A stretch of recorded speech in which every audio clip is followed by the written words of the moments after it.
Guys, তোমাদের সামনে আজকে নতুন রেসিপি নিয়ে চলে এসেছি। ইলিশ মাছ আলু বেগুন দিয়ে বানাবো। দেখো, ইলিশ মাছগুলোকে ধুয়ে পরিষ্কার করে নিয়েছিলাম। নিয়ে নুন হলুদ পরিমাণ মতন মাখিয়ে নেব। নিয়ে ভালো করে মাখাতে হবে। মাখিয়ে কড়াই বসিয়ে দিয়েছি গ্যাসে। দেখো, কড়াইয়ের মধ্যে তেল দিয়ে দিয়েছি। দিয়ে তেলও গরম হয়ে গেছে। এবারে একে একে মাছগুলো ভেজে নেব। দেখো, দিয়ে দিচ্ছি মাছগুলোকে সুন্দর করে হালকা ভাজবো, বেশি লাল লাল করে ভাজবো না। আর এদিকে দেখো, আলু বেগুনটা কেটে রেখেছি। দেখো, মাছগুলোকে উল্টে দিলাম, দিয়ে ভালো করে ভেজে নেব। আর এদিকে হচ্ছে আলু বেগুন কেটে রেখেছি। আর এদিকে কাঁচা লঙ্কা বেটে নেব। দেখো, কাঁচা লঙ্কাগুলোকে সুন্দর করে বেটে নেব। আর কিছু দেবো না, একটু সামান্য কালো জিরে ফোড়ন দিয়ে দিলাম। আর এদিকে কালো জিরেটা দিয়ে দিলাম, দিয়ে একটা কাঁচা লঙ্কা দিয়ে দেব।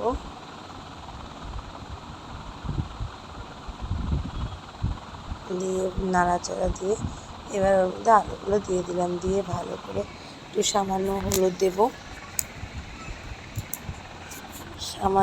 হলুদ দেব, দিয়ে ভালো করে এটাকে ভেজে নেবো। আলুগুলোকে লাল লাল করে ভাজতে হবে।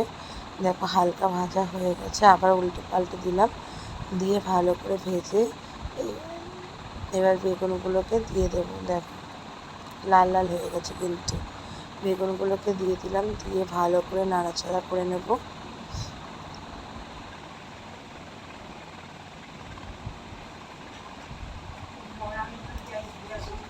বেগুনগুলো দিয়ে ভালো করে নাড়াচাড়া করে নিলাম।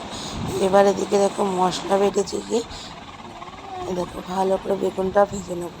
বেশি ভাজবো না, বেশি ভাজলে বেগুনটা নরম হয়ে যাবে। দেখো, ভাজা প্রায় কমপ্লিট আমার।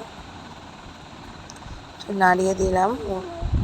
আর এদিকে দেখো, কাঁচা লঙ্কা বাটা, নুন হলুদ আর কালো জিরে বাটা নিয়ে নিয়েছি।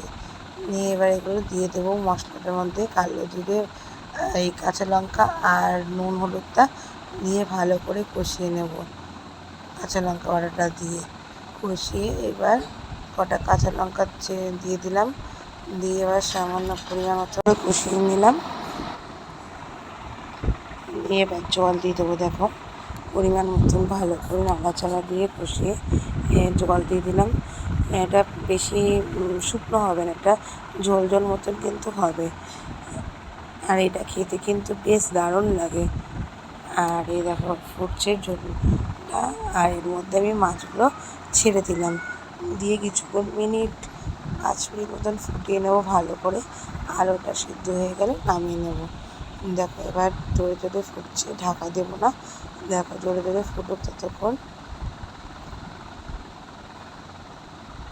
একটুখানি সামান্য জল ছিল, দিয়ে দিলাম। দিয়ে দেখো, জোরে জোরে ফুটছে। আর এই যে কালো জিরে বাটাটা এই ফোটার মধ্যে দিয়ে দিতে হবে। দিয়ে ভালো করে নাড়িয়ে চাড়িয়ে দিতে হবে, যাতে পুরো ঝোলটার মধ্যে মিশে যায়। দেখো, নাড়িয়ে চাড়িয়ে দিলাম। দিয়ে এবার কিছুক্ষণ ফুটে গেলে তারপরে গরম গরম নামিয়ে পরিবেশন করব।